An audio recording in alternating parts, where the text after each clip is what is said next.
Video করে দেব, ঠিক আছে? আর বলবো না কিছু। আজ আমি ভীষণ খুশি হওয়ার কারণ দাঁড়াও বলছি। এটি ছিল আমার 7th অগস্টের একটি ব্রাইড, আর লোকেশন ছিল নিমশহর। কেন খুশি তাহলে বলেই ফেলি। আমার এতদিন কাজ করা হয়েছে, কিন্তু কোনো ব্রাইড সন্ধে 7টার সময় সাজতে বসেনি। এই প্রথম এই বোনটি আমার সন্ধে 7টার সময় সব রিচুয়াল সেরে সাজতে বসেছে। তাই সময়টাই পেয়েছিলাম, আমি ওকে তার মনের মতো করে সাজাতে পেরেছিলাম। তাই আপকামিং ব্রাইডদের উদ্দেশ্যে বলছি, তোমরা একটু টাইমটা মেনটেন করো, তাহলে তোমাদের সাজাতে আমাকেও ভালো লাগবে, আর টাইমটা দিলে আমি তোমাদের মনের মতো ড্রিম লুকটি দিতে পারবো।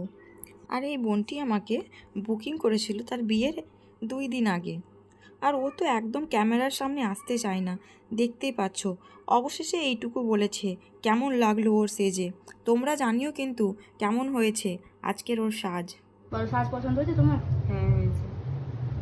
সত্যি তো? হ্যাঁ। আর বলবো না কিছু।